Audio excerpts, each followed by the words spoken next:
So my talk will be about two topics today. The first is how I came to the idea to build something like a social VR meeting space for journalists and their audience.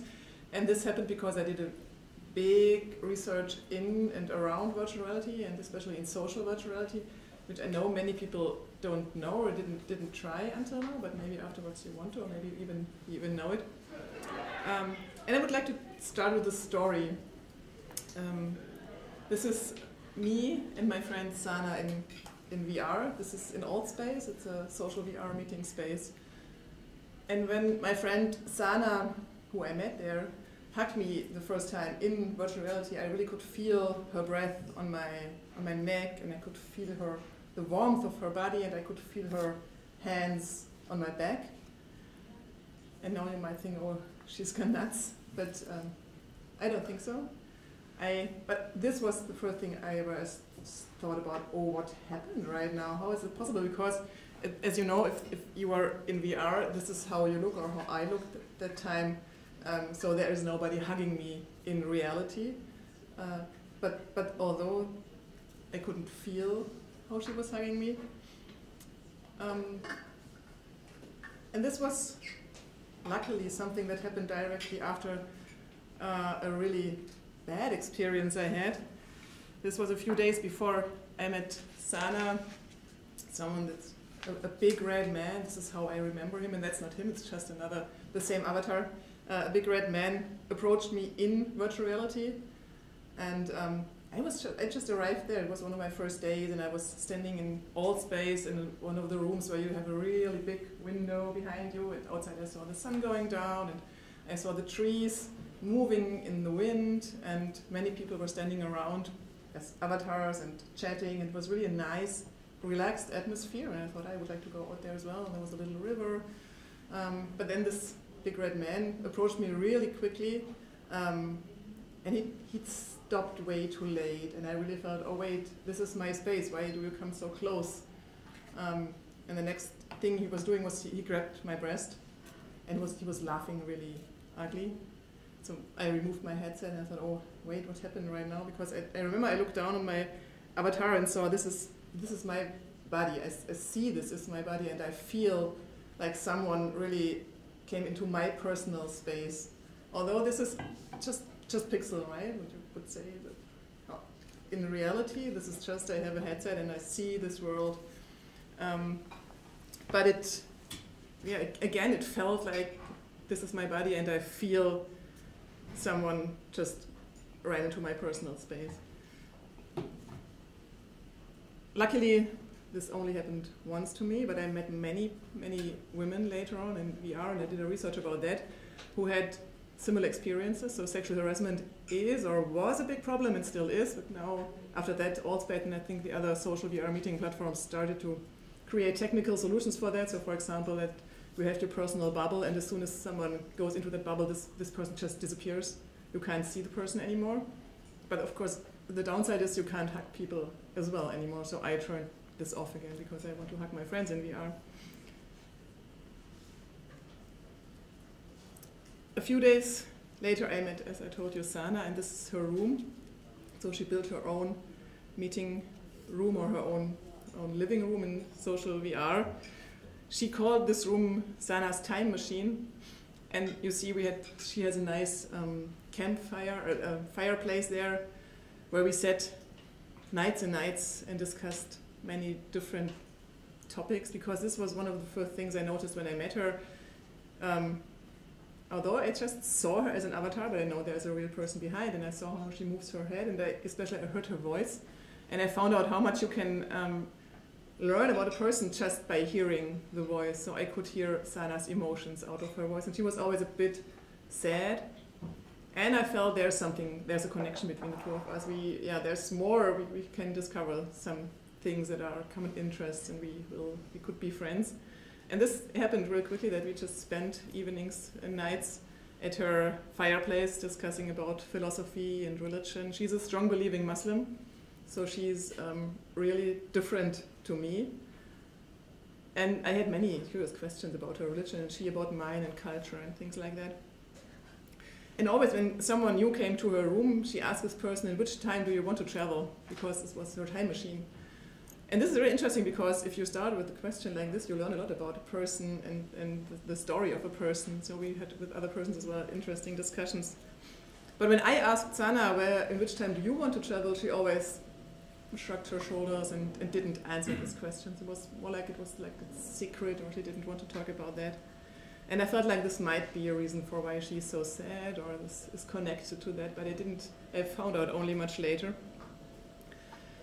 But before that, we had really so much fun in social VR. We went to another social VR app, which is called Rec Room, where you can play tennis and frisbee. And I really forgot that I'm in my real life, that I'm in my small living room at home. And once when we played tennis, I smashed a mirror, or nearly smashed a mirror, so and then the mirror was stronger. But it was oh, what's that? I didn't see that there's something. And we played frisbee in really huge landscapes, and we were running the whole evening. And at one point, we just lost the frisbee in some bushes because we threw it too far. But it was amazing to see how real this feels. So in real life, if I throw a frisbee, most of the time it does something like this. So I'm really not good in that. And in VR, this happens as well. But I saw people who are better than me, so it works better in VR if you are good in real life in playing frisbee. But when I spent so much time with Sana, I started thinking or asking myself, so is this real? Because of course, people who saw me doing this, they just saw me with a headset standing in my room and wondering, what are you doing? All of the time, my kids, for example, were wondering about that. And I wondered, why is this real? And is Sana really someone I know? Is she really a friend? Who is she? And I met some more people in VR. This is another room in Allspace. You can just choose between different rooms. They have a campfire. They have several just inside rooms with interesting architecture. And they have this beach, for example, where you can just meet friends and discuss and climb on hills and things. So in one of those rooms I met, for example, Katz, who is, everybody knew him in that still knows him, I think in Allspace. He's like the class clown there, so he's a bit weird, a bit funny, has some strange stories, and everybody knows him and nobody knows what's real about the stories he's telling.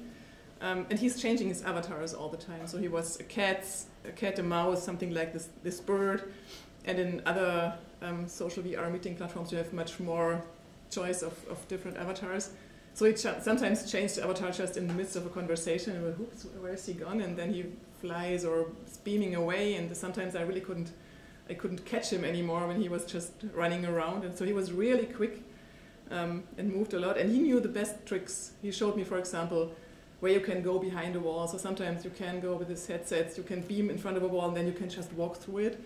It wouldn't work if you would do it on a desktop computer just with a mouse, but if you really walk with these sensors on the walls, you can walk through some walls and you could find treasures.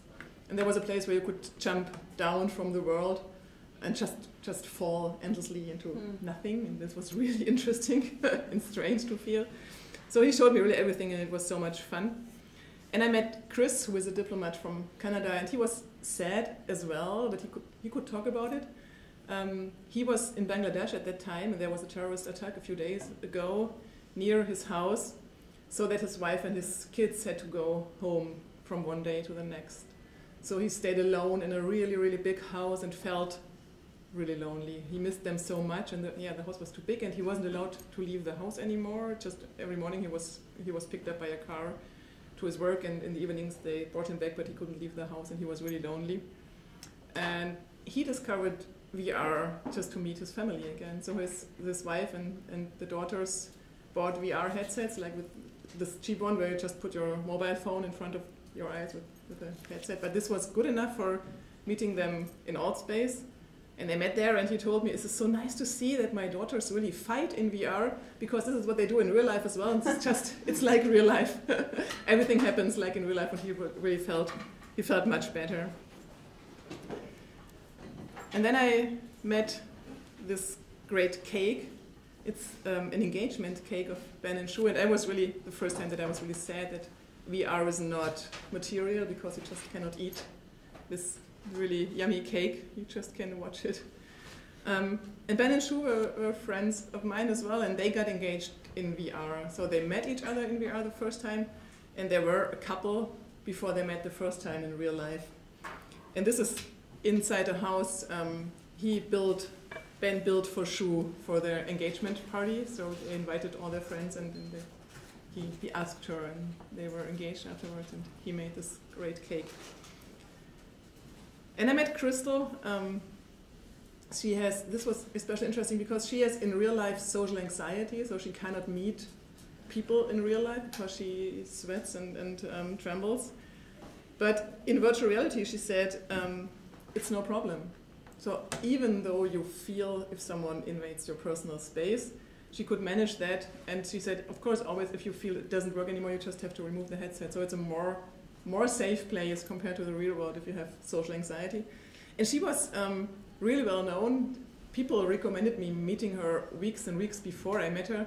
But because she lives on the West Coast and I was from Germany, it was hard to find a common time because she was always there in her nights because she made all the parties there. So she was really famous for organizing the biggest and longest parties in Allspace. And she had these parties went over 48 hours because she said, yeah, there are different time zones, and if everybody should have a chance to come, we need 48-hour parties. And that to make this possible for people, she even built a campground, which you see here. So this is her campground, and you can see on this corner here, there's the campfire and a really great starry sky. So people could, when they were tired in this long party, they could just lay down and watch the sky through their headsets and sleep a bit and come back again to the party. And I tried this as well, and I think I wouldn't sleep with the headset just because it's really not comfortable, but the sky was really cool. So I understand that people maybe, if they're really tired, just sleep. And after such a party, so I had to go up really early in my morning or in the middle of the night to meet her on her party. And at some point when Crystal said, okay, no, she needs to sleep, I said, yeah, goodbye, I have to stop anyway because my children get up and need to go to school. So I removed my headset and I watched out of the window in Germany, and it was the sun was just rising, and I saw outside of the window the small first graders with their really big backpacks, and it felt like, whew, so what is real now? Because I came from a different reality, and that was the first time I thought, okay, there are different realities and they are equal worth, or they are. So there's not one is real and one is not real. Both are real, and sometimes they are quite different. I asked some philosophers and psychologists about why VR feels so real, because this still was something I was thinking about a lot of time, especially because, of course, my friends and family asked me questions like, what are you doing there all the time with those people? And Thomas Metzinger from University of Mainz in Stuttgart, he did a lot of research around virtual reality, and he explained me that our consciousness is able to leave our biological body and move into an avatar. And this was a theory he had for a long time, that consciousness is not bound to a body, and I think this is a theory just philosophers have, and others have other theories. But he said now he can prove it because with virtual reality you can just try that out. And I found that completely understandable because I felt on my own body that my consciousness left my body. Yeah. So he showed me how he works, about his experiment, how he proved this consciousness question. So he had a participant, and he has a VR headset on his head, and in front of himself he sees a picture of film of himself from behind. So this is just in real time. He sees the same picture because it's the camera catches it here, and then someone strokes his back with a stick, so he can see that this virtual own body as well is so he can see that stick, and he feels it on his own back, and that feels like the consciousness is in this body in front of you. And this is maybe not too weird because it's still your own body, but of course Metzinger tried this as well with a fake or another body. So he had another person in front of the camera, and the participant is now outside of the range of the camera, and the participant sees the stranger in front of him. So he sees it's a different person, it's a different trousers and different colors of his clothing. And still the participants reported him, oh yeah, it feels like I'm in this other body, and I don't know how that happened. And of course the next question next question you have to ask the philosopher is, so if this is true, how do we know that our outer world exists at all? Does it exist? Are you sure that it exists? And he said, yes, but. And then he showed me his red sofa. And he asked me, is this real? And of course, if someone like him asks me, is this real? The answer must be no. Although we could sit on the sofa, I tried it out. But he said the red of the sofa isn't real. There are no colors outside. He said this red of the sofa is just a characteristic of a model in our brain. So the outside, the world doesn't have a color. There are colors that only exist because we make them. Our brains make these colors. And funnily, I'm just attending a neuroscience lecture here at MIT, and I learned the same thing. So this is not only philosophy, this is even neuroscience. So that means our brain makes up some things about the world or interprets the world, and not everything we see is real, like it is if we go to VR, right? He said the brain creates a model with high predictive accuracy.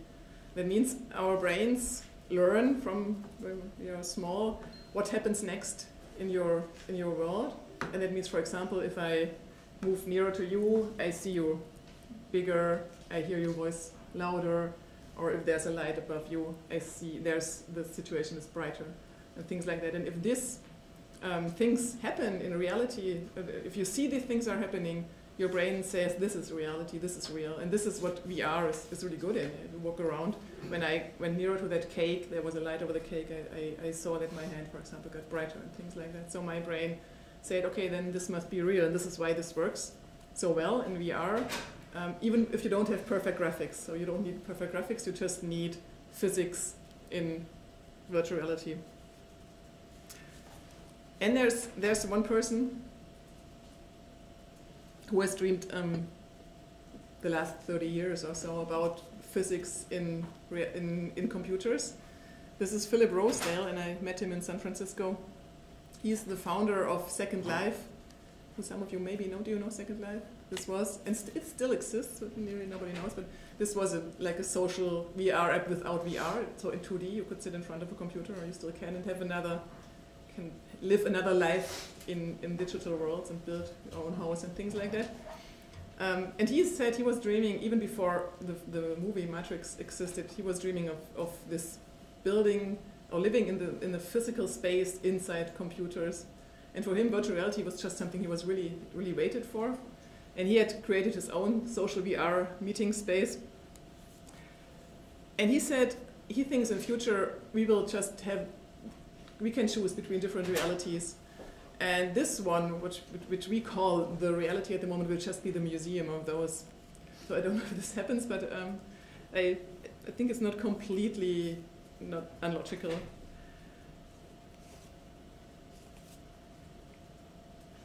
But still, I had the questions of my friends and family who said, well, you spend so much time in this strange computer reality. How do you know that those people are real? I think they lie on you. It's the internet. We always hear the stories of the internet where people lying on others and then bad things happen. And I said, no, I'm really sure I know those people. Sana is my friend, and I know who she is. But I kind of had to prove that. And I really wanted to ask, for example, Ben and Shu, if this is really possible that you fall in love in VR, and if you are then a couple in real life as well, or if you have to find it out, or how that works. So I asked Ben and Shu, can I meet you in real life just to find out who you are and talk about this relationship between VR and reality? And Ben said, yes, sure, you can come. And I met him in Atlanta in this barbecue, and this was already coming from this work. For me, this was a bit unreal, and I found it funny because it looks from the colors, it's nearly the same like this cake. And Ben told me, of course it's real. I met Shu in VR, and she, from the first moment I heard her voice, and we had the same kind of humor, and we felt from the first few moments that we find each other interesting. So how it happens in real life sometimes, if you meet a person, you think, oh, that's really interesting, I'd love to meet again or to stay in contact. And at that point, when I met him in Atlanta, he just came back from his first trip to Europe, where she was living in London. So he had spent some hours in the plane. And this was the first time where he realized that this is not, that he has a relationship over distance. So he was 9 hours in the plane, and he said, wow, and I really understood that she's so far away. And this was something he didn't see until then. Of course, he knew in theory, because he knew that London is far away. But it didn't feel like they were far away from each other, because they meet in VR in just the same room all the time. So he told me reality sucks. He just wanted to go back. It was harder for me to convince Sana to let me come and meet her, although we had talked about this a lot before, because both of us were curious about the real world we live in. But when I told her, okay, now I would really like to come, can I visit you? She was, oh, I don't know, and she didn't answer, and she made herself a bit rare, and I didn't find her anymore. But at some point I could convince her, and I booked a ticket the next day just to make sure that she doesn't think again about it. And I met her in Kuwait City in a hotel lobby, and I wasn't sure until the last moment if she really will be showing up, because she wasn't so unclear if she really wants to meet me. But she arrived one morning in Kuwait City in this hotel lobby, and she hugged me, and this was just familiar. So I felt like, okay, this is Sana. I hear her voice, and this time I could feel her real breath and her warmth. But everything she was doing and telling me was like, yeah, she's my friend, I know her. Although, of course, she looked quite different. She had this, her head covered, and yeah, she was clearly from a completely different culture and background, but I knew we are friends. So that's her on the TV tower in Kuwait City. And then something interesting happened, because she felt like she has to show me the city, because I came all the way from Germany to meet her, and she felt, okay, this is my hometown, I have to show it to the visitor. But she didn't know her hometown, because it turned out that normally she doesn't leave her house.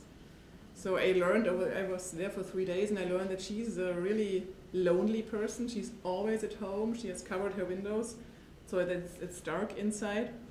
She says she doesn't have friends. She says she doesn't belong in this world. This has always been the case. So even when she was in school, she felt like she doesn't belong in this world, and people don't like her, don't want to be friends with her. So she was a bookworm until she discovered virtual reality. Her brother had a headset and showed it to her.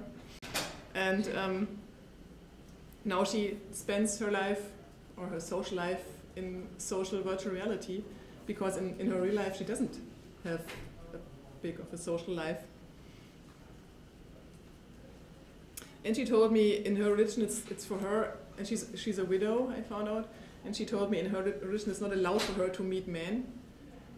So, and this is my interpretation, but I think she uses social VR as well as just as a free space where she can do things that are not accepted in her culture. So I know she meets men in VR, and I think to me it looks like they do have some flirts or some kind of relationship there, although she says no, that's not the case. And then I asked her, Sana, which time do you want to travel? You didn't want to answer the question all the time. And then she said, okay, come on.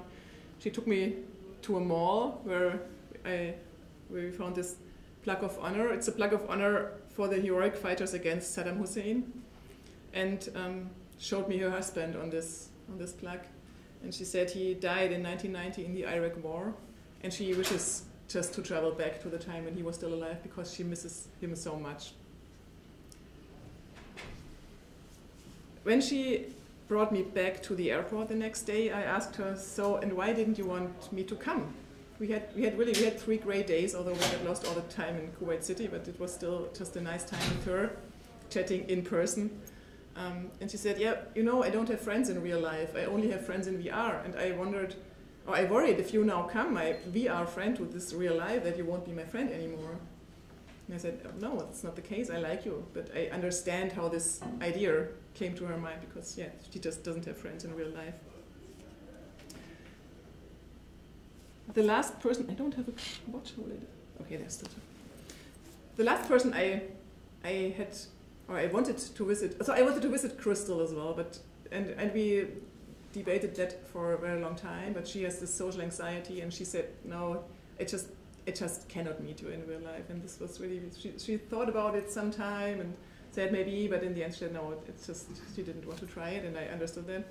So the last person I really wanted to meet is Katz, especially because he told all the strange stories to everybody in VR. So everybody had some stories about him, and what he told all the people is that he has a fatal illness, that he has a heart disease, that he will die in a few years, that he had 2 ex-wives and 5 kids, but he doesn't have contact with them. And so he told some really weird stories of his life, and nobody thought what to think about him, and I wasn't sure either, because what he did in VR was really just nice and funny, and but his personal stories sounded more like tragic. And when I tried to contact him or to meet him, he didn't react at all. He just was gone. So I asked friends in VR, did you see Katz? Do you know something? And they said, oh, I didn't see him for days. Maybe he died. He was talking about this all the time. Maybe now he's really dead. And nobody knew. And in Steam, in VR, you can see when your friends have been online the last time. And I saw that just the days went on and on. So he wasn't online for 10 days, for a month, for 3 months. He just was gone, and I didn't know how to find him. And this is a problem in VR. If someone disappears, you can't call him, you can't leave a message or something on his door. He just was gone. And at some point I saw that he posted a picture on Facebook where with a house that was burned down. So there was only some wall standing, and he wrote under this, I was in this fire. But that's it, nothing else. I thought, oh wow, what happened? And so I finally reached him on Facebook Messenger. I said, what happened? But he just answered, I'm okay. And then he didn't answer for days, and said, Katz, I told you I would like to meet you. Please, let's meet. Can I come and visit you? And he said, no, don't come. I'm ugly. I'm an old man. And I said, no, I don't think so. And I think we are friends. And I just really would like to see you in real life. Let me come. And so it took really weeks and weeks to convince him. And finally, I found him in Spokane, which is in Washington, far away from the West Coast, that normal people can afford to live there. And he hadn't lived there all the time. The story he told me was his apartment burned down, and I kind of believe that this is really true because I saw a newspaper article and I saw his passport with this address in this street where this fire was happening. And he started just to travel because his goal was to live in the redwoods in California. He dreamed about living there half of his life. But yeah, he's broke because he's on early retirement because of his fatal illness, as he says.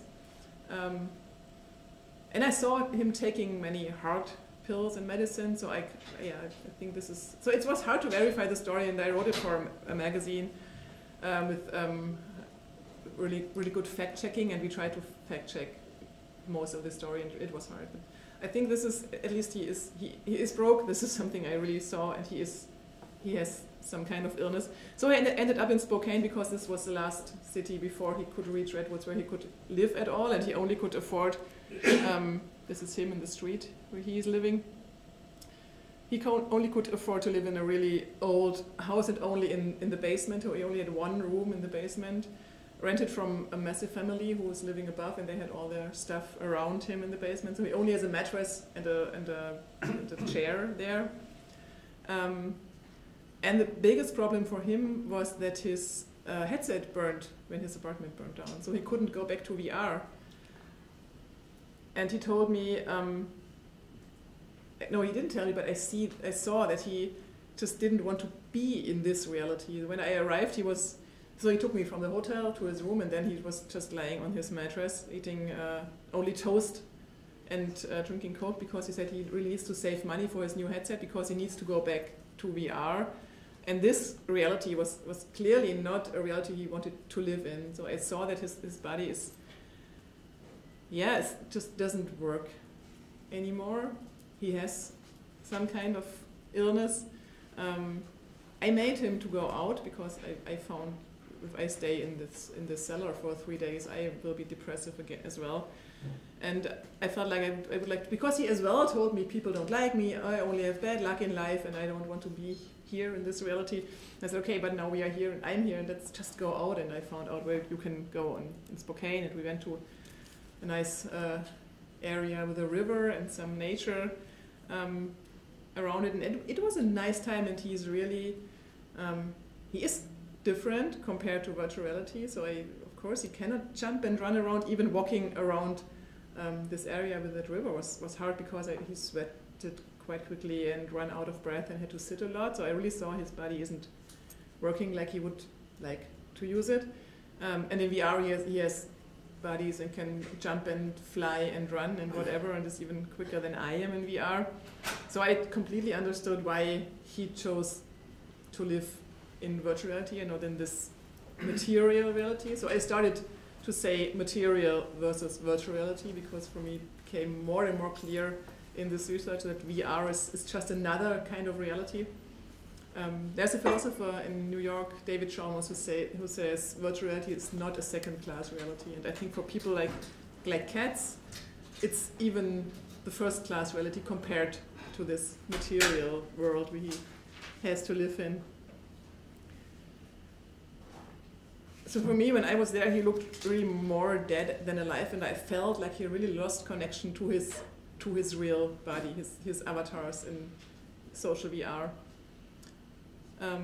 It took him quite a while to buy a new headset, and I met him a few weeks ago again in VR, and he said he's now, so he was clearly happy to be back again, and he said he now found an app where you can drive with trucks through Europe or through all of the world, and he was just driving through Europe and said, oh, I saw Paris and I saw the German cities, and this is really interesting for him. I thought, okay, yeah, that's nice. I think we don't have to be too pessimistic about this kind of life in VR, because for cats it's really a solution for a problem reality cannot solve for him.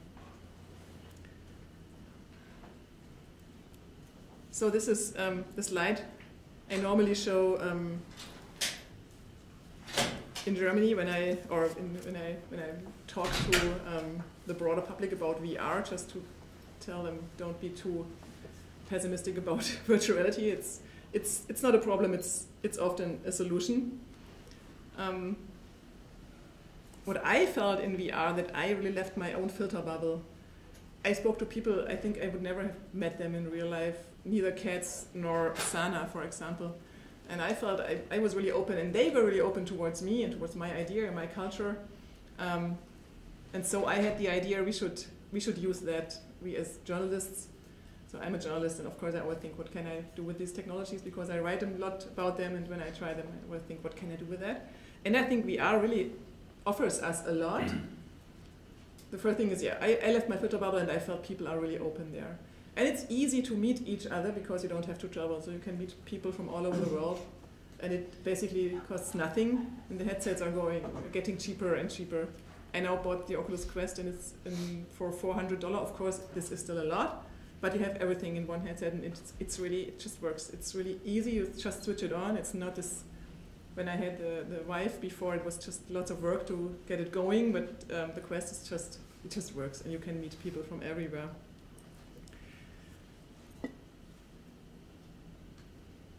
So I couldn't stop thinking about what can I do in VR as a journalist, and the first thing I did is really basic. I just did a VR talk show. So I invited people to discuss their lives in VR.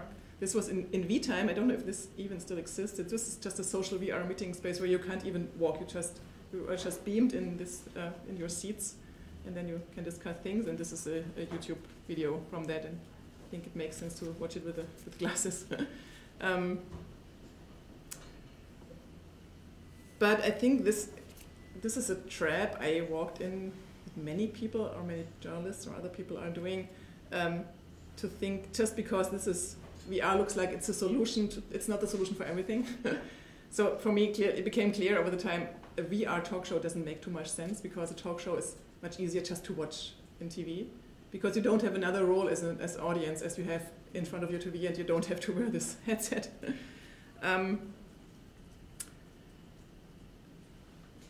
And I found more of this solutions where journalists or communicators try to use VR just because it's there and because it's fascinating, what I really totally believe and know, just to use it like for things we did in our real lives, or just to convert things we do or style forms, just convert them one-to-one in VR, without thinking about what offers VR in addition. I saw many of the 360 videos, and the first two were interesting, but then I realized, well, okay, it's cool that I can look around me and even behind me, but there's nothing interesting behind me. So most of the time, VR videos as well, you just want to look in one direction, and then in addition, you fly over a scene where people are walking through you and don't see you. You can't do anything, you can just watch it. And again, I found this is boring, and I could watch this in TV much more easily and wouldn't feel like a ghost who is ignored by everybody. Social VR showed me it's the interesting thing for me about VR is the social aspect, and I think this is something many people didn't discover until now, that you can meet people in VR, that you don't have to be a passive audience or something. You can meet people and you can interact and you can do things. But the only thing I saw in this kind of VR, so beyond 360 videos, I think there are two kinds of VR, right? 360 videos and this graphic-based VR worlds. And I found we can do a lot with these worlds because there's more possible than in reality. But again, I saw, and everything I saw were talk shows, when, if at all, something what people did. But now Allspace has discovered what people want to do or can do with social VR. So there are lots of meets up I found out. Like a creative writing meetup. Although I'm not sure if I really want to write in VR because you cannot see what you're writing. But yeah, maybe it works. At least you can meet people and discuss it. Or there's an open mic night. And there are these educators in VR, which I found interesting, of course, for my topic. And so there was this open mic night, so someone was standing on the stage and singing, and people were standing around and listening to him, and you could even sing with him. And this reminded me on something Crystal was doing, because she had programmed a piano where people from all over the world could play together on the piano, which was really amazing to see, that you can have a concert with people who are really far away in the real world. We had a journalism meetup where I met Pakinam, so I'm again the blue one, and the yellow one is Pakinam. She is a previous fellow from last year. So we discussed some journalism use case, meeting each other in VR, because she's now in Cairo, which is too far away, or it's easier just to meet each other in VR. And then when I did this screenshot about these meetups a few days ago for this presentation, this is really slow.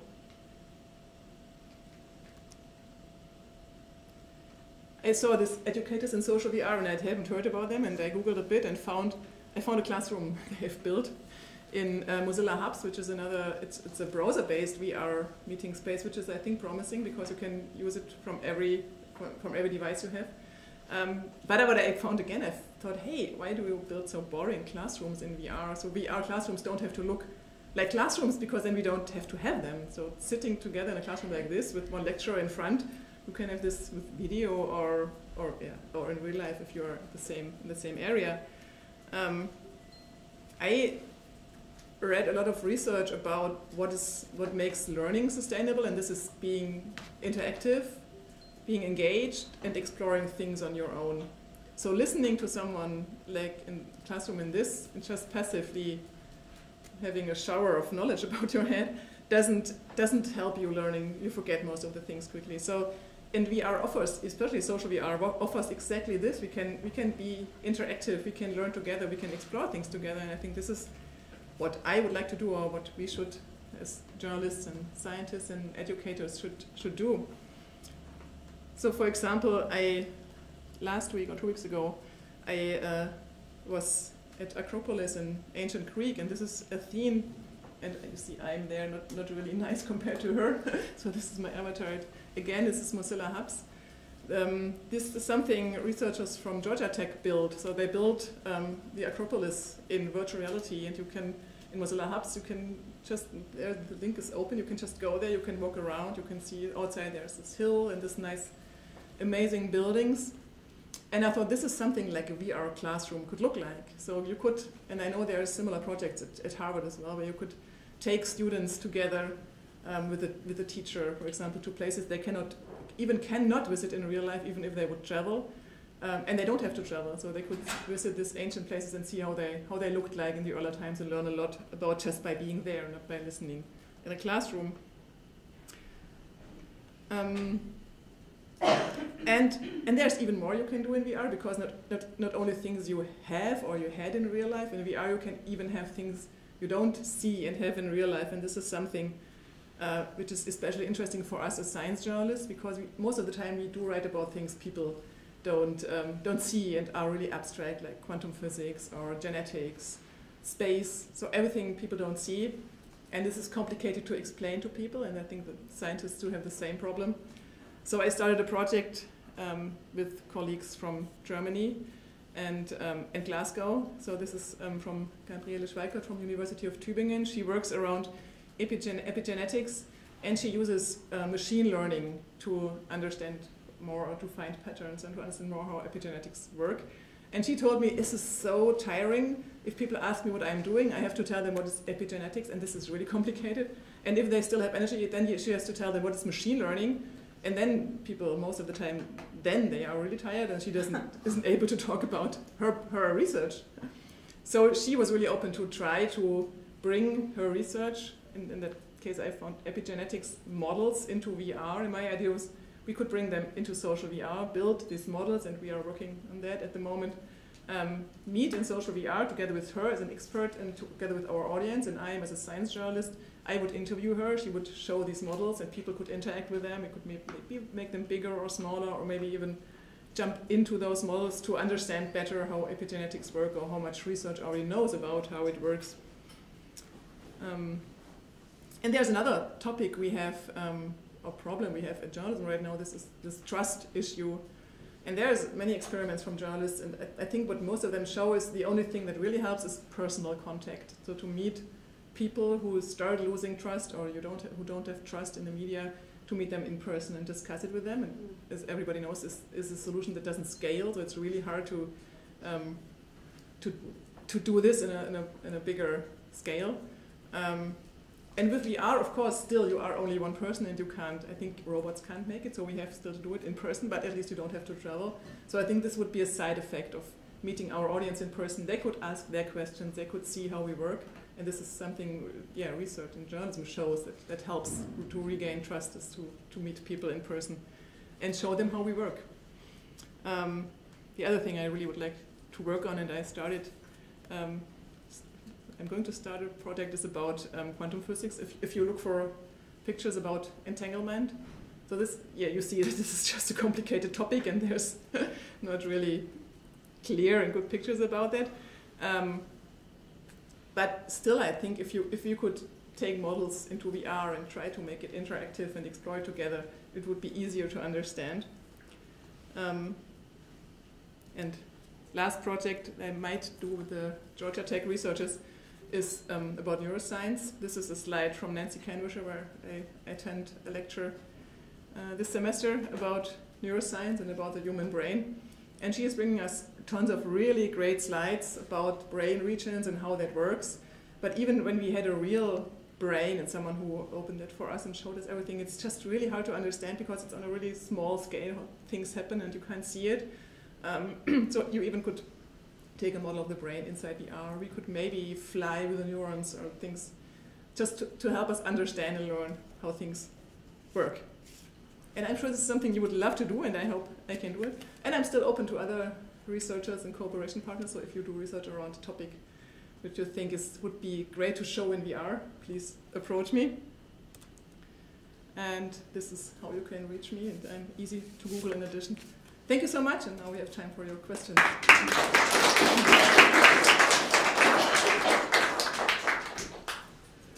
So, Eva, thank you very much. Great to hear this kind of personalized approach to people's experiences in social VR. I'm curious about, so there's a big prehistory here of literature by sociologists and anthropologists, especially in the Second Life domain, where a lot of the same issues were around, like which persona emerges, do people hide from the world or discover a world, what kind of social relations are formed, what kind of physical worlds do they build, what kind of toxic and dysfunctional social behaviors appeared that ultimately killed Second Life.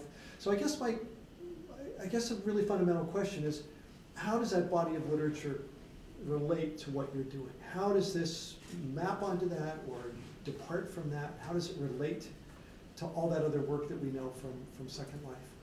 So there are two aspects. I met Second Life in this research. One was about the sexual harassment topic, because of course this was a topic in Second Life as well. And it even was a topic many years before Second Life. They had like a chat room where there was sexual harassment. And I found many cases where lawyers tried to find out, is this real? Is this sexual harassment? Did something happen at all? But I think even in this chat room thing, there was even one suicide. So there was something really happening. And I discussed it again with scientists about law. Is this real or isn't it real? And it's still a discussion. How real is that? Did there something really happen? And what I found out until now, they would say no, this is not real because it's just pixel. Nothing happened to you as a person. And I think there's more discussion going on. But after talking to philosophers and psychologists, I think this will change over time. So as always, law is a bit slow behind, but I think law has to accept that this is just another kind of reality. It's not real. Mm-hmm. And the second thing, what I really think is a big difference to Second Life and to this 2D worlds and chat worlds, is that now you can hear the people's voices. And I wrote a few stories about research about what you can find out about someone just via the voice, and this is kind of scary because you can find out all the emotions. So with machine learning, if I just have your voice, I can find out if you are depressive or on the way to being depressive and how your emotion is. And so researchers even say they can find out your personality, which is not sure because they don't show your data, but they showed some input-output things that were really interesting, what they found out about me, for example, when I did a self-test. And this is a big difference, I think, because if you have people's voices and you see them moving their heads, and if they have controllers, you can see how they move their arms. And this is really so much of a person that I think this is a big difference to Second Life. So you can't really pretend to be someone else. You just don't look like you look in real life, but all the other information I have about you is just about you. And I think that's a big difference to Second Life. And that's why I really think this is another kind of reality than we had before. Yeah. Yes. Thank you so much for your presentation. It was really fascinating. I have a question about, can you talk a bit about like the different, like how, like if you meet someone in the VR social space and have like make a connection there, and you're able to talk with them virtually, like off the VR space, but digitally. Like, can you talk about like the different layers of like public and private space through these different mediums? So you wonder what if I talk on different like email or Skype or things with them? Yeah, or? and how like social relations are kind of shaped by like. Yeah. Would you say that the VR social space is almost like a public space in which you can meet new people, in which like privately messaging someone is like the next step of like a relationship? Like, can you talk a bit about that? And how different it is to meet your colleague in the VR social space as opposed to video calling them? Like, how is it different of an interaction? Yeah. So the first question, in Allspace they have a public room where you can just go in and see if you don't know anybody, if you meet people you want to talk to. And then, like Sana did, you can create your own private space and you can close that, so you can open that only for friends, for example. Then it's not visible for other persons. So there's like in reality, like here, there's two different kinds of spaces. So this is quite similar. And of course, what people told me, here in reality, sexual harassment happens as well. So if you're in a public space with many people, this can happen as well. This is of course the same. You are vulnerable as well in public spaces in VR. And what I found a big difference to video conferencing is that you are much more present in VR. So I had many video conferences with colleagues for conferences, people who are in different places in the real world. And to me, it looks like many people just do other things parallel. They write their emails or they think about something else or whatever. And in VR, you are just there because, kind of you can't do other things with the headset in front of your eyes, but that helps. And it feels, to me, it feels like much more like meeting in real life. than video conferencing. I think video conferencing is missing a lot. And then, of course, there's always technical problems, but this sometimes happens in VR as well. Something that isn't solved is like working together in VR on a screen. There is an app called Big Screen, and it's still existing, so maybe people like it or use it. But when I tried it, it felt really strange to try to type something and you don't see. So if you type it on your real keyboard, you just don't see it. You have to feel it, and for me that's not enough. Or you have a virtual keyboard, and this is even worse if you try to do it with a controller. So I think passwords in VR are really weak because it's just hard to make long and complicated passwords if you have to type them in on a virtual keyboard. I think this is something that's not solved, and I'm not sure if this is solvable. Was it the question? Yeah. Or is it? Yeah. Okay. Yeah. Or I don't know who was first. Maybe you know.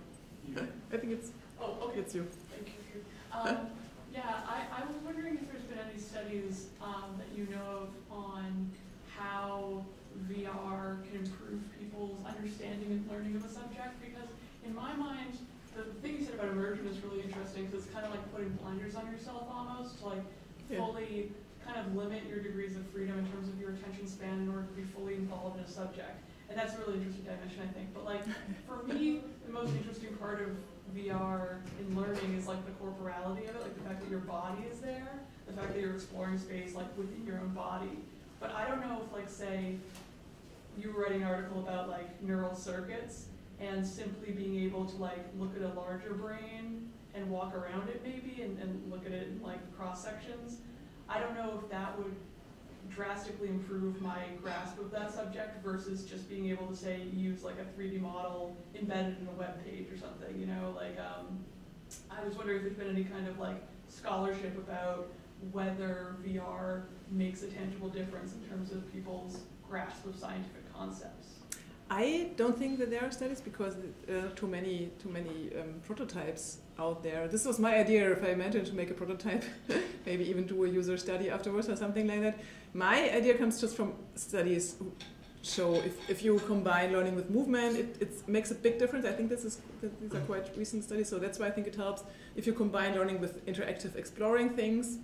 And my idea is, I'm not a fan of 3D models on a screen because it confuses me. You turn them around and you don't know anymore where you are, or if you make them bigger, I lose orientation. And I think this is better in VR, and I'm sure that I think this helps understanding things, or, yeah.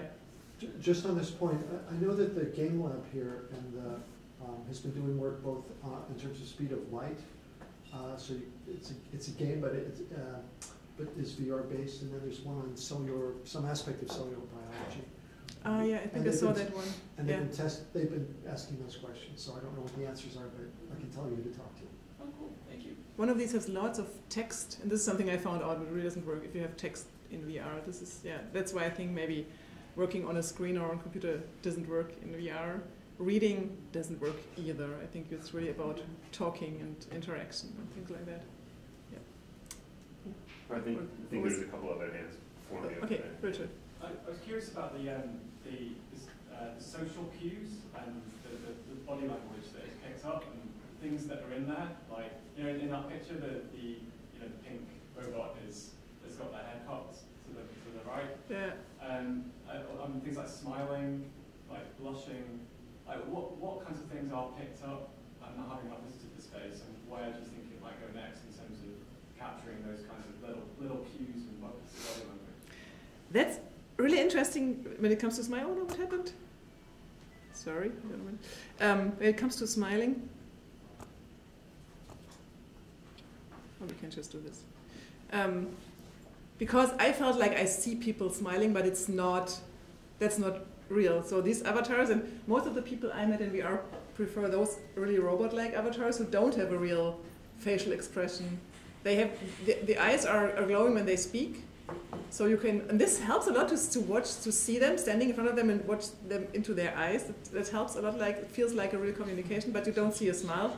But I felt like I see a smile because you hear it in the voice. I think that's the reason. So the emotions really you just have via what you hear from the voice. And I felt like it helps to have this really basic avatars which don't try to make a smile, because I'm sure this wouldn't work properly, so they would smile at the wrong moments or maybe too late or something. But I think you don't need it, because you hear the smile in the voice, and that's enough, and then your brain thinks about, oh, I see that she's smiling. And it's a problem. They have some of these comic-like avatars who have a smile or some strange facial expression, and this is just weird. It just doesn't work. And I met someone who is working on that. So from the voice, model the facial expression.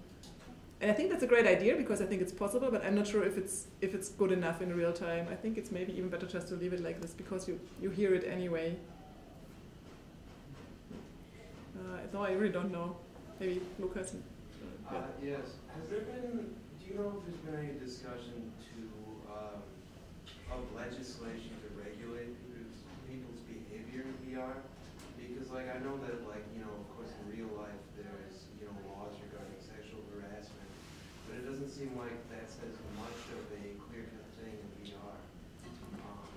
Do you know, are you aware if there's any, like actual drafting, anything? No, I'm sure not. So I started a bit of a discussion when I asked some lawyers about what is with sexual harassment in VR, and then it became clear that this is just complicated because law defines reality differently than we might do after these experiences. What I heard from people who work a lot around these spaces, like people from Allspace as well, that they try to use it to solve this via technical solutions with this bubble thing, but I think that doesn't work. And just socially, that they start. So Allspace is really good in blocking people really quickly. So I can block someone and I can report someone, and I think if you are reported the second time or something, they really just throw you out and close your, so you don't have your avatar anymore, your account anymore, and then you can start a new one. But they find out this is the same IP address and things like that. So they are really good in stopping things like that, and I think this is maybe the solution, just solve it like this. I have heard, we had a woman from Facebook here who Yes. could talk about, right, that Yeah, they have filter this- that they have they're this- creating, so you They have this can't- bubble solution as well. But you don't think it works. For me, the problem is that then I can't hug people anymore. Then you can open the bubble for your friends and things like that. It might work. But you have partly. control over when you open and close it, right? In Allspace, I think you have it now, and I think she had this idea as well, right? That you can Yeah, decide. that you can put it and Yeah. then you can take it away when you need it. It's a Oh yeah, this is protected what you can gear. do in Allspace as well, yeah. But if you can just switch it on when you need it, because it just happens too quickly. This is at least how it happened to me. But back then they hadn't. The solution wasn't there. I think this solve it on a social basis is the most promising. Just that users. So I think discussing it, making clear this is not an option. You shouldn't do that, and blocking people is. I think this is the solution. Just working on the awareness of this, because I found out that many of the men, there are many young men in some of those spaces, they just don't think about it. They are just rude and unpolite and disturb communication. But if you start talking to them, or the space starts talking to them and tell them, sorry, this is really serious, then I think you can change something that way.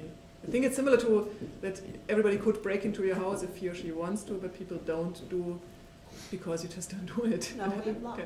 Yeah, and we have laws, but yeah, most of the time Locks. people don't get Locks. catch. We have locks, yeah, but you can, if you really want to go Yeah, into yeah. a house, you can just crash the window or something. So there's a really well-developed precedent here, and that's Julian Dibble's My Tiny Life, some of you might know, right? Where it's about a virtual world sexual harassment case back in the 90s. So this Yeah. was a very... This was a maybe this chat-based thing. Yeah, Yeah. it was a cause célèbre in that period, and I think some of the protocols get worked out there. Another issue is just why would you take this world and port it into that world with gender coding that we have, with like, you talked about the boring classroom, the color coding for gender. I mean, it just seems like, aren't there alternatives that we could think about that Yeah. preclude all these issues and aren't about porting social coding systems that seem a little weird in the real world? Yeah, but you still have those voices, and most of the time, So I thought about if I should just use a male avatar. I mean, that's not very gendered, I guess. Well, they have skirts, so it's really gendered, and the men have really broad shoulders. It's really gendered. So the women are really thin and have a skirt, and men are like this. But I'm not sure if this. Maybe it helps in future when we are more open about gender. Yes, yeah. Because for most of the users, it's just they're women or men, right? They just don't think about different genders. but you had a question for a long time. Sorry. Oh, just well, thank you so much for sharing what was a kind of ethnography of social VR, and those moments where I was sort of taken when you were describing kind of taking off your headset and it was like dawn and you were having these kind of encounters with the almost mundane of just kids going to school or something. So I guess one question is, I mean, how has your experience in social VR sort of changed your perception of your, everyday material reality? Are you hypersensitive to some things? Has it retrained your senses in other ways? And then also, just to maybe hear you reflect a bit more on where you think sort of social VR is going in some sense. I mean, it seems like from the very end of your talk, you sort of modeled a couple things in terms of pedagogy, sort of business-facing, directions for this. But I mean, where you think these kinds of environments are headed? I mean, in some ways, it reminded me, at least in what you were describing from your own experiences of talking, of being in a room, just the kind of early days of a chat room, and just those kinds of encounters, but sort of how you see the future in terms of these environments, in terms of who's there, in terms of what happens. So to the first question, I really thought a lot about reality, and I changed my mind about what I think is reality, because I thought this is just another reality and it's parallel to our world, and there are happening things all the time, even when we are here in this material world. And a colleague of mine suggested just to talk about material versus virtual reality, and I think so reality is much more than this here, right? And I think that's kind of interesting. And the philosopher, of course, told me, and even in this material world, there are different realities because people perceive situations differently, and there are misunderstandings and all these things. So this is interesting anyway to think about what is reality. And when it comes to the future, I really think it's promising for education and communication. And I think I'm not a gamer, so I didn't try all of those VR games, and I don't like single experiences where you just sit and watch something. I think the social aspect is really, for me, this is the killer app of the future, because people are curious and you can meet people from all over the world and people are open to each other. But this is biased. I'm sure the gaming industry and pornography, of course, will be interested or is interested in this world as well. But for me, this is the most promising, or that changes a lot, is this social communication and learning topics. And I see, so in my fellowship here, I explored a lot and did many interviews and background talks about VR and learning, because this is my topic, and I'm really happy to see that there's lots of people who think about that or who have projects around that, and so that makes me even more optimistic that this is going to be a big future. Yes. Hi, thank you so much for this really exciting presentation. So I have a question regarding education and issues that were raised about importing stuff from real life into that, and what to do about it, because my understanding is that one of the hopes of the people who are engaged in VR is actually not to do that. So we had not to do that in the same way as it happened, let's say, in movies, as it happened in the computers. So the gender, the race, the class aspects and representations and misrepresentations ended up being replicated in the digital world. So the hope of the VR, for many people, is to is to alter that, is to change it so that it's not as biased, it's not as gendered in this kind of hierarchical and sort of oppressive way. What do you think about that? So that's one question. And the second question is about education in different use of VR for different kinds of sciences and topics. Like I know very little how it's being used and what you can actually do technically, professionally with the images and the production of the sensory sort of powers that it has. So it seems like it would work for something for sciences that rely on models, on model building. But will it work for sciences that work on the basis of interpretation? What, for example? Walking through the cities of ancient Egypt. Yeah. right? Because we already have preconceived notions that are already based on various perceptions, depending on who makes that, who makes the images of ancient Egypt. And that's, of course, it's a huge problem in the critique of visual studies, film anthropology. Because you don't know if this is real, how they were, no, because of the interpretation. The images that is being created are already presumes certain kind of racial representation. Oh yeah, okay. Relationship to East versus West and hierarchies and all of that. Yeah. So, and it seems, and again, I don't know the nuances, the technological part that can sort of have. I guess that's secondary, but the first thing is that the people who are making, are they aware of that? I'm hoping that they are. Aware of that they can create another world and a less biased world, you think? Yeah, I think partly it only works if we change this world as well. Because as I said, you can hear people's voices, and for most of the people inside here, like in our world, there exist women and men. Mm-hmm. But what it helps, of course, is you don't see how people look like. And this is something Ben told me, because he said, this guy from Atlanta who got engaged in VR, he said he felt in real life, he feels like he isn't really attractive. Mm-hmm. And he didn't have a girlfriend in real life because he was shy, because he thinks he isn't attractive. Yeah. And this, of course, changes in VR because it's not about how you look. Right. And this helps a lot for many people. And I felt as well, it helps because you are more open to what people say and how they are and how, for their emotions and things like that. So this helps a lot. And this is why I think it's perfect to have these robot avatars and not try to make them look like real humans. Because you don't need that. Right. So so it works when you model it, you make it into that abstract category. Yeah. But let's say then the question is, if I'm reading something complex about ancient Egypt that has many points of views. Yeah. And then if you try to make something comparable in terms of complexity and nuances and different points of view, let's say in VR cities of wherever, right, ancient Egypt, or I don't know, somewhere else, then will it be able to substitute? I mean, I'm worried about that aspect, that it's so multi-sensory and all-encompassing and exciting and hype that it might claim to substitute for text and for other complex things that go much deeper. Yeah, and I think, of course, the problem is that it's always an interpretation. And I think if it comes to science and we want to communicate science, we have to make clear, okay, this is either just an interpretation or we can just build it as far as we know. I think what even is interesting to build just ruins and tell students, look, this is how we work and this is the possible interpretations that can come out of this, out of all the sources we have, everything we know.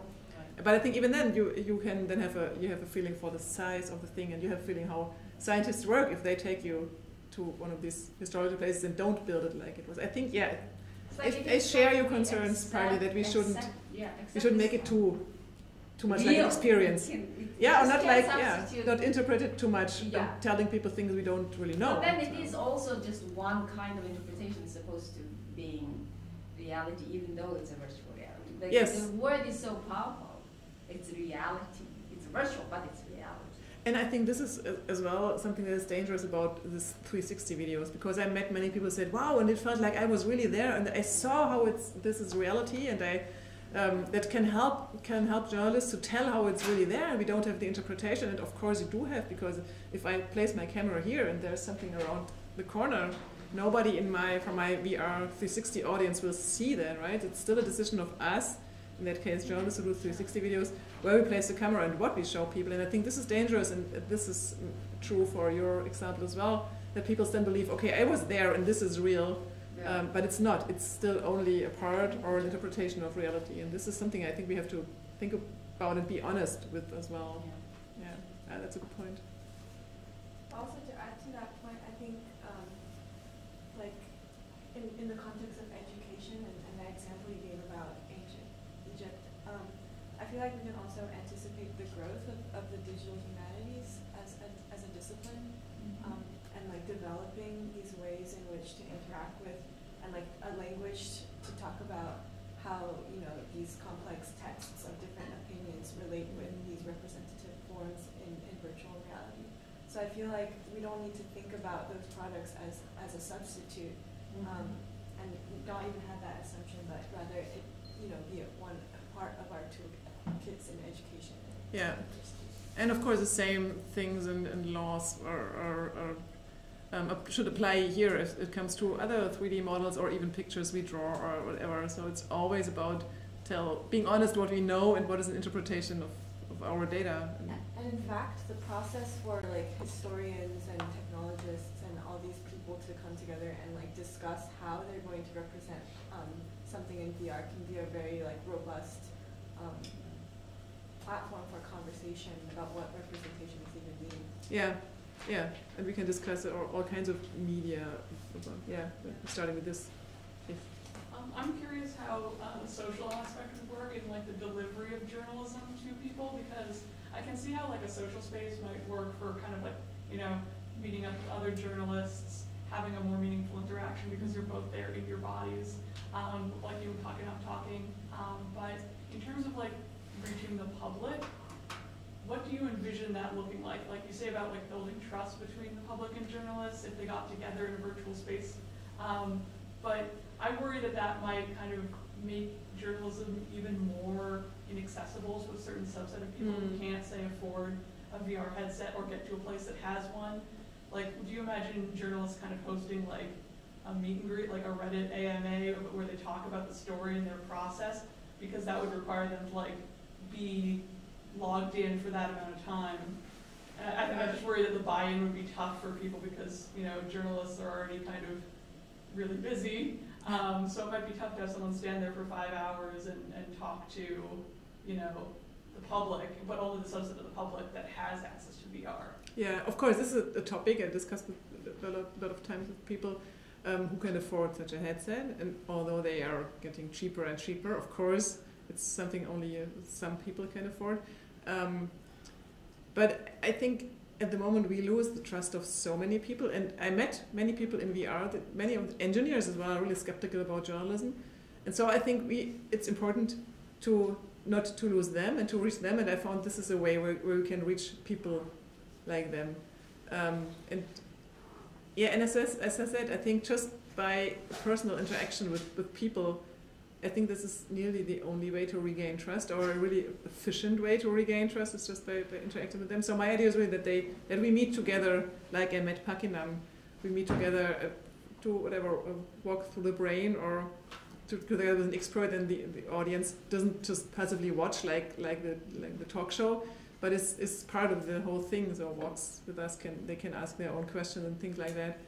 And of course it's not a solution for everything, and but I think we are about to lose those people as well, and I think it's a good point to start here, because as I found out, VR really makes you open. Don't know why yet, but it makes you open, and it bursts your filter bubble towards other people. That's a chance we should take. I was wondering, so you met with a lot of people in real life that you previously talked to in virtual reality, and I was wondering whether your relationship with them has changed after meeting them in person. So after I met Sana, we started as well to chat with the chat app and to talk via Skype, and as well with cats. But for me, it still feels more real to meet in virtual reality. And my problem is that this other reality, this material reality, is too demanding, so that I don't have too much time to meet them.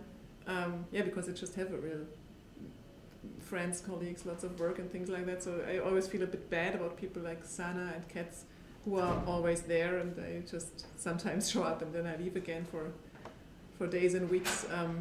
But I think so. For me, it would be much nicer if they would be here in my real life. But that's not possible.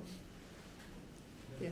Kind of following up on that, do you think that it's a trade-off between the material world and the virtual world, or there's a way that they can work more in harmony, where you're not spending all your time there versus in the material world? Like to use aspects of the virtual world for only certain parts of your daily life, and go back into the material world for other things. think it's a question of priorities, right? It's just there is another world parallel to us, permanent happening parallel to this world, and I have to decide where I want to be.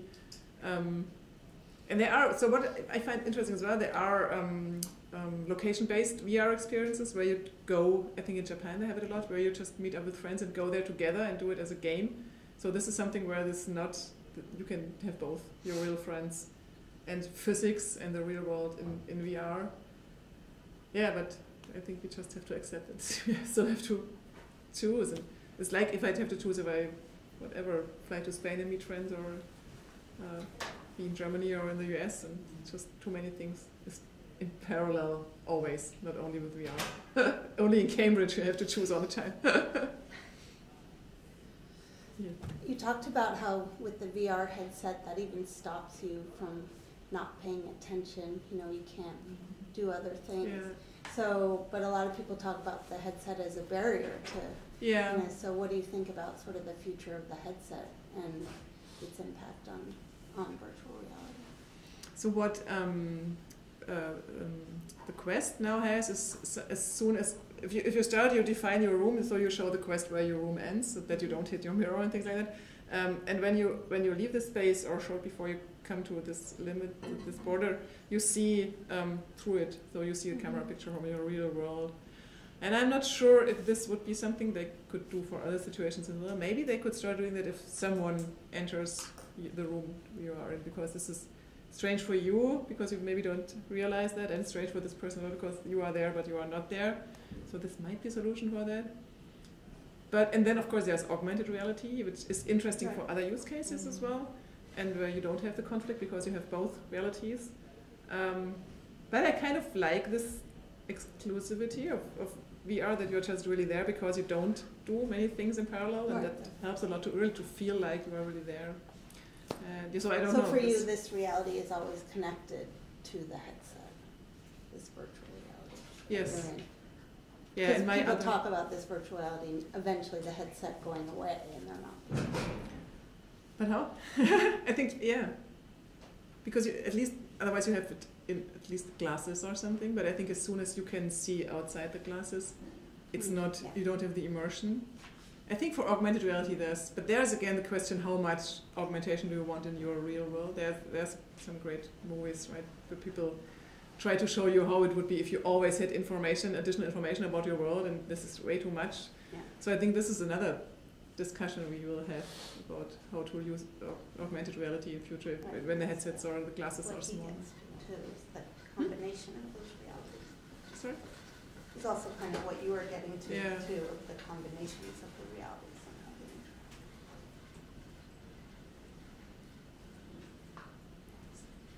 Can you speak more to your thinking about this kind of social VR platform in the context of journalism and use cases there, and what you're thinking of? So my idea is really that we can take those things we don't have in real life and don't see in real life inside social VR. My first idea was we could build space or things like that and just travel to the stars and things like that. But at the moment, I just think I would like to try how it would work if we would have a model of the brain, for example. And this people from Georgia Tech told me this is really easy as soon as you have a model. And yes, someone said there are disciplines like neuroscience who already have lots of models. As soon as you have it, you can make this. You can build floors inside, so you can make the structures as floors that you can walk on them, or you can fly or beam through them. And yeah, my idea is to, of course, this is a solution not for the kind of mass journalism that I write an article and 100,000 people do read this article. Is more like exclusive. I meet with some people, like ever 20 or 50, and have this experience with them, because it doesn't scale because it's about real people. And then in addition, like we can have YouTube videos, recordings you could maybe just watch with your headset, but then it's not interactive anymore. And of course, will always be articles, and my idea is always to write as well an article about this research and this experiences. So I think there will be different steps we could do. Did this answer your question? Meeting like informants, kind of about like who would you be meeting? Like people from everybody who's interested. Yeah. So my idea is with this prototype, find a good time of the day where many people who are interested in are available and can. And with the Quest, it's easier because you can just take it with you, right? It works everywhere. You don't have to. With the Vive I had before, you have to install the sensors in your room and you only can use it there. But the Quest, you can just have it with you and you can do it everywhere. So you could take it with you to the office and we could meet for a lunch talk in VR, for example. I know this is still a bit futuristic and there are only a few people who have these headsets, but what I experience in VR makes me really, lets me hope for more journalism like this or more education and interaction like this. Because it just makes it so easy to meet people. I have friends and family all over the world and I don't like to phone because I think there's so much missing. For me it always feels, and video conferencing as well, I always feel like, okay, this person is so far away. Like it happened to Ben, and when he met his fiancée in VR, it felt like they live in the same city, although they live in Europe and the US, which is far away. And for me, this is really a solution to meet people from everywhere, like you were in the same room, like we here.